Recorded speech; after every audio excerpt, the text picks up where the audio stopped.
The Galactic Concord had existed for over 1,000 years, bringing together hundreds of alien species in peace, trade, and shared knowledge. Every century, they hosted a massive celebration, the Centennial Galactic Tournament, a grand event, filled with non-lethal games meant to promote unity through friendly competition. It was a tradition steeped in diplomacy and symbolism, where victory was less important than harmony. But this year, something unusual happened. For the first time, Earth received an invitation. Humanity, barely 50 years into space travel, and still viewed as wild newcomers, was asked to send a team. The message stunned Earth's leaders, but excitement quickly followed. The media exploded with headlines. Analysts debated Earth's chances, and millions cheered the announcement.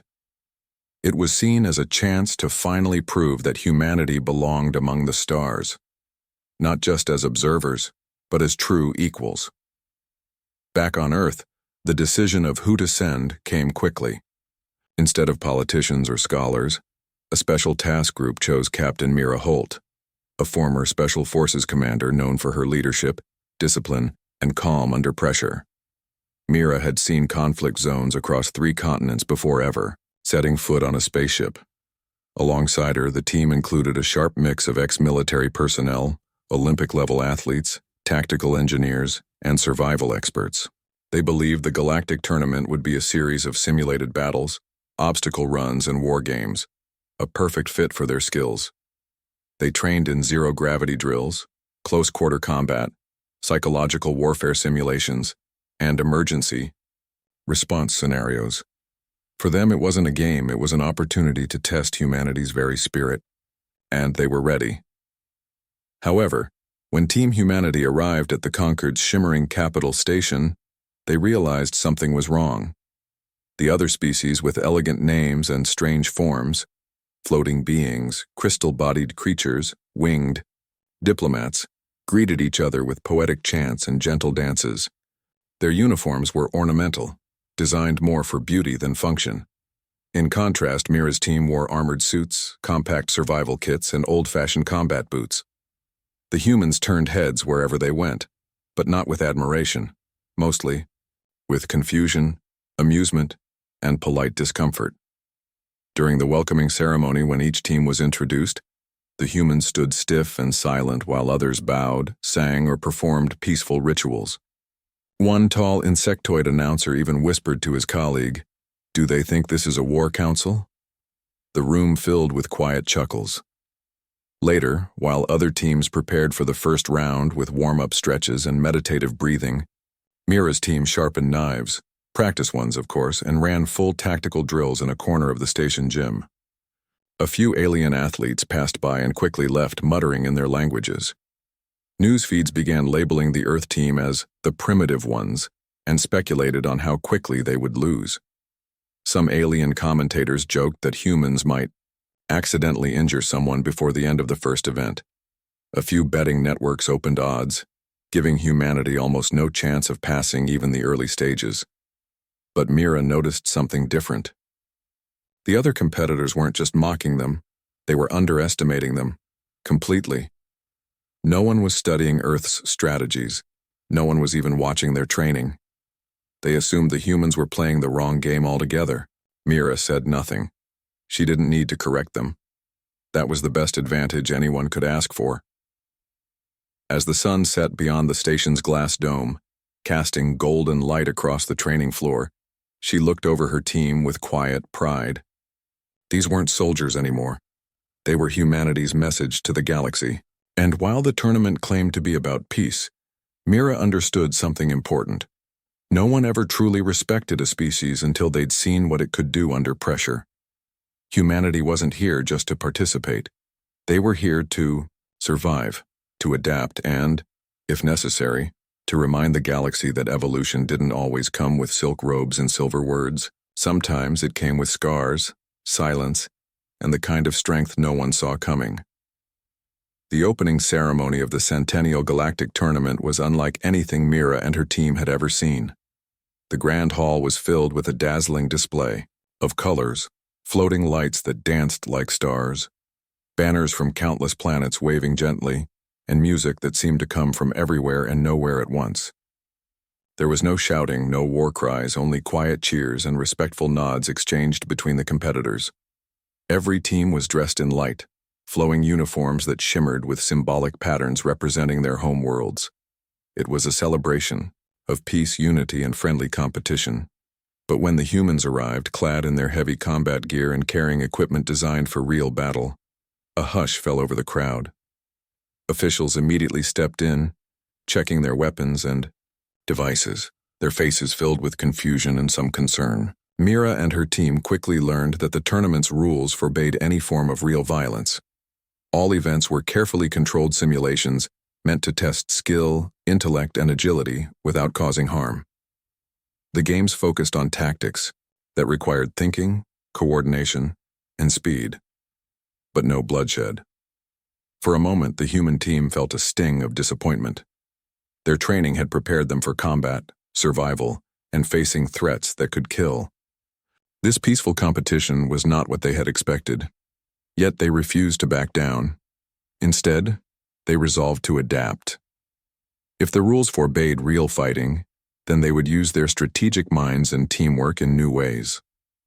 The first event was announced, a virtual capture-the-flag game inside a vast simulated battlefield.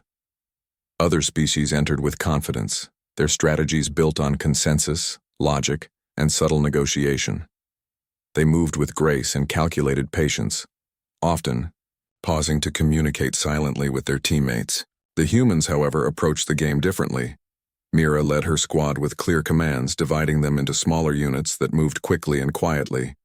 They used stealth to avoid detection and set up ambush points that took the other teams by surprise. Their communication was sharp and efficient, relying on instincts honed through years of training. One by one, they snatched flags and defended their own with fierce determination. The results were stunning. Within minutes, humanity had crushed the opposition, breaking through defenses that others considered impenetrable.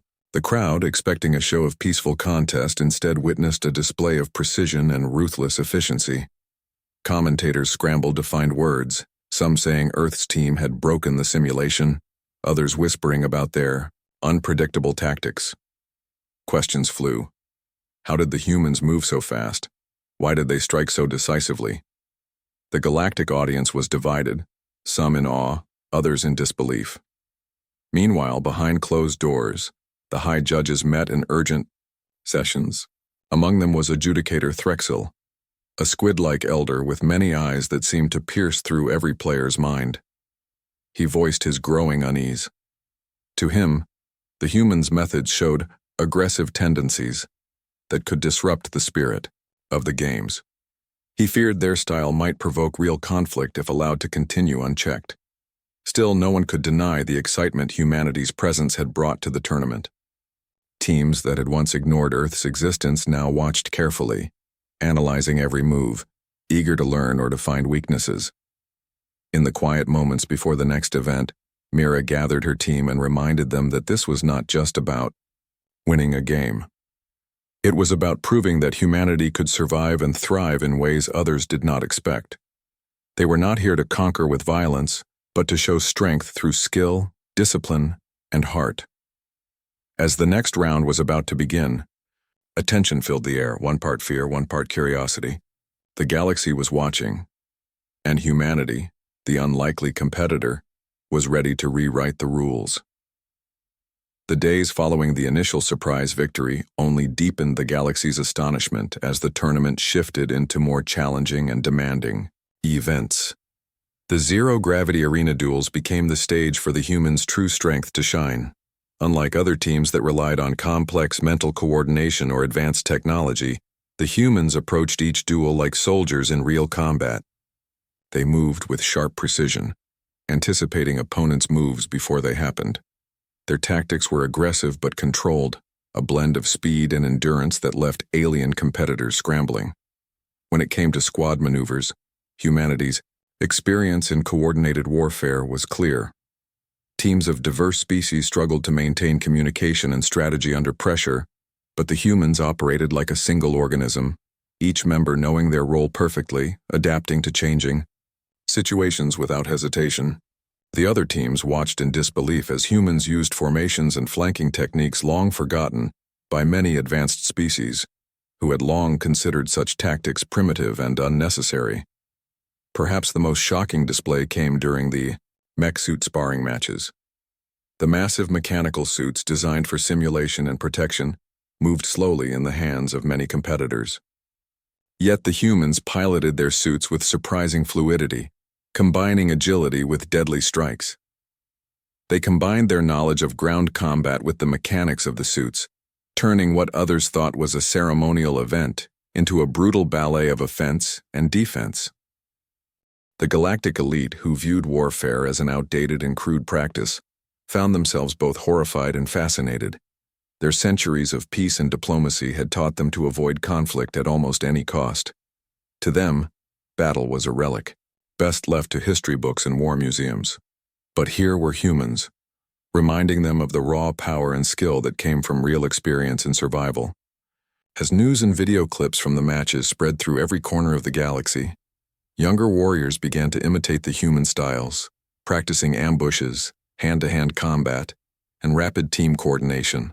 Social media exploded with hashtags like Diner Human Tactics, with debates and tutorials emerging on how Earthlings fought. Some praised humanity's bravery and strength, while others warned that such aggression could destabilize the careful balance the Galactic Concord had built. Amid the growing attention, Mira found herself meeting several rival captains in quieter moments between events. These meetings, initially cautious and guarded, evolved into honest conversations about their worlds, histories, and philosophies.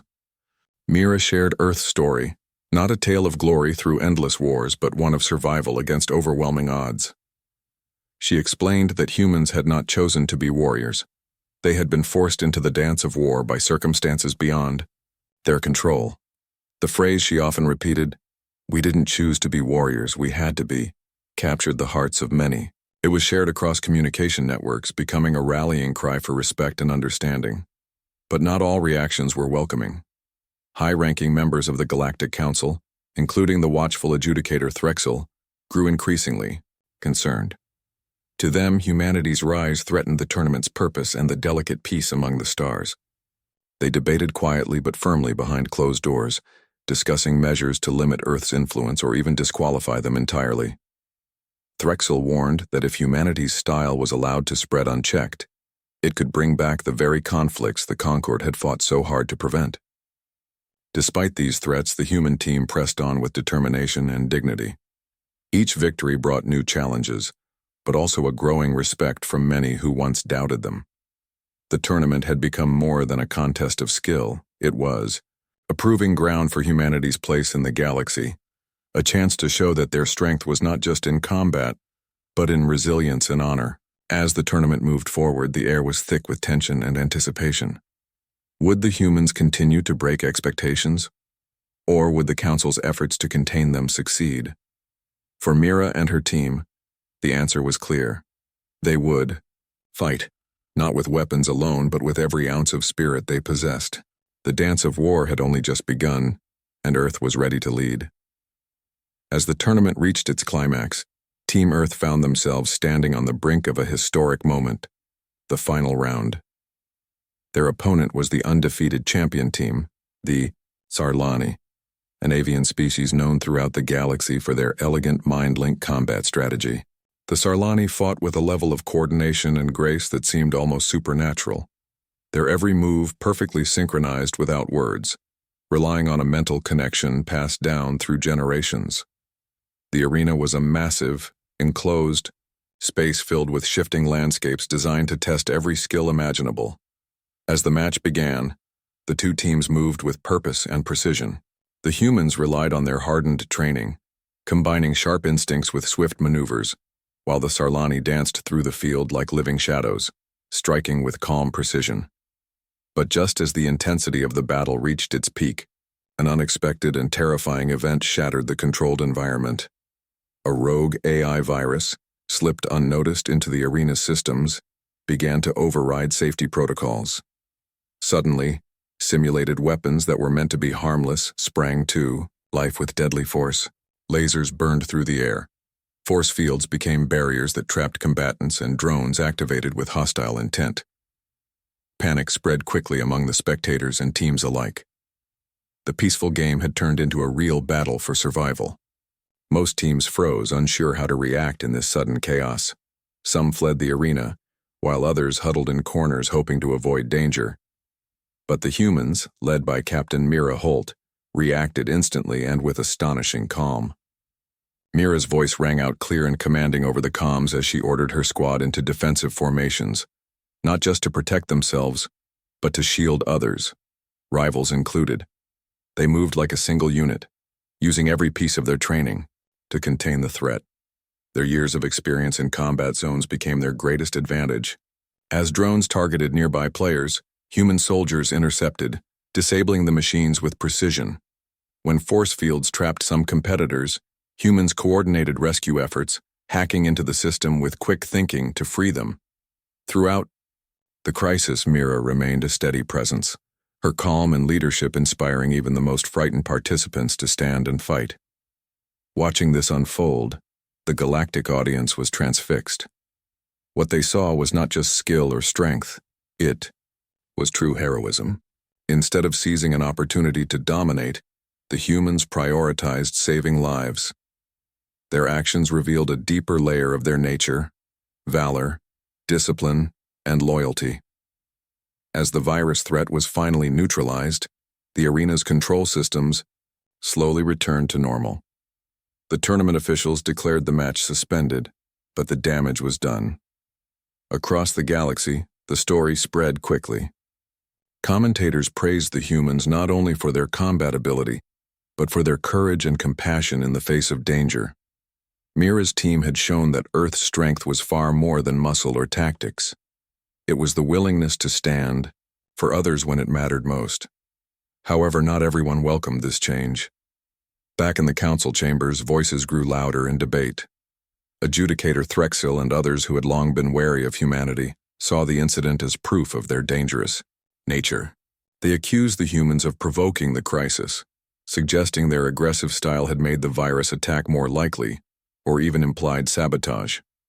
Rumors began to circulate that Earth's team had hidden weapons or secret codes that could have triggered the failure. Yet no evidence was found, and many other species spoke out against these accusations. The galaxy was divided between admiration and suspicion. Meanwhile, Mira quietly prepared her team for whatever might come next. She knew that the true test was still ahead, not just in the games, but in proving that humanity's way of fighting was not a threat, but a promise of strength and unity. The final round awaited, and Earth was ready to face it, not just as competitors, but as a symbol of something greater. In that moment, the arena was no longer just a battlefield. It was the place where legends were reborn, and where humanity's true character was revealed for all to see. The chaos of the rogue AI virus incident had shaken the Galactic tournament to its core, but it also forced the Galactic Concord to face a truth they could no longer ignore. Humanity had brought something unique and vital to the competition. After days of tense deliberations behind the Council's towering chambers, the leaders made a decision that surprised many. Captain Mira Holt and her team were awarded the Galactic Medal of Courage, not merely for their success in the games, but for their actions that day, saving lives, protecting allies, and maintaining order in a moment when chaos threatened to consume them all. The medal was one of the highest honors the Concord could bestow, symbolizing not only bravery but the recognition of humanity's value in the galactic community. News of the award spread like wildfire across countless planets. Public opinion shifted dramatically. Species that once viewed Earth with skepticism or disdain began to see humans in a new light. Diplomatic delegations arrived from distant star systems, eager to open dialogues that went beyond politics and trade. Cultural scholars sought to understand the human way of blending strength with compassion, while martial artists from different species requested permission to study human tactics firsthand. Discussions in academic and military circles revolved around the fresh perspectives that Earth's combat methods brought to the galaxy. More than just brute force or technology, it was the fusion of strategy, courage, and humanity that resonated deeply. Inspired by this shift, The Galactic Concord debated an important change to future tournaments. After much consultation, they proposed adding a new event category called Strategic Combat, modeled after human tactics. This category would encourage teams to incorporate real-world battle strategy, emphasizing adaptability, teamwork, and ethical combat. It was a groundbreaking move, signaling a fusion of tradition with innovation and acknowledging that survival skills were as relevant as finesse and speed in the grand contest.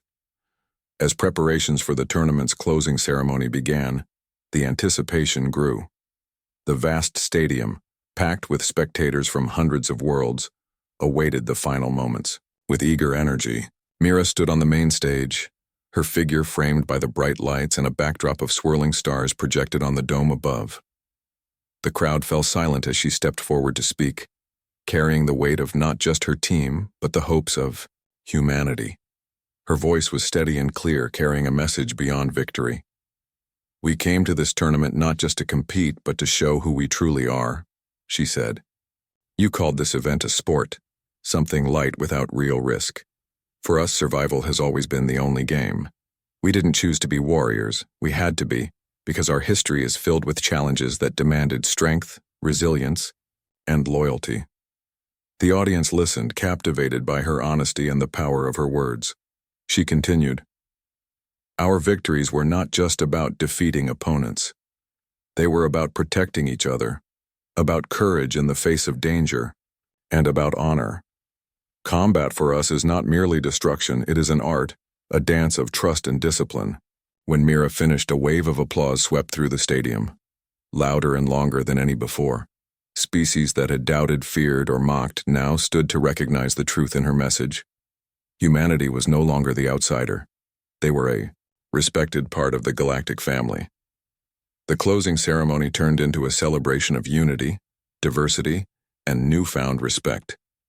As lights dimmed and the stars shimmered above, Mira glanced at her team, knowing that this moment marked the beginning of a new chapter. Earth's presence in the Galactic tournament had done more than win medals or titles. It had opened doors to understanding, peace, and strength born from experience.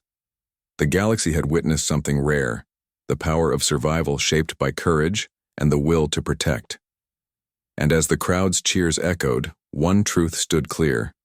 Humanity had not only entered the game, they had changed it forever.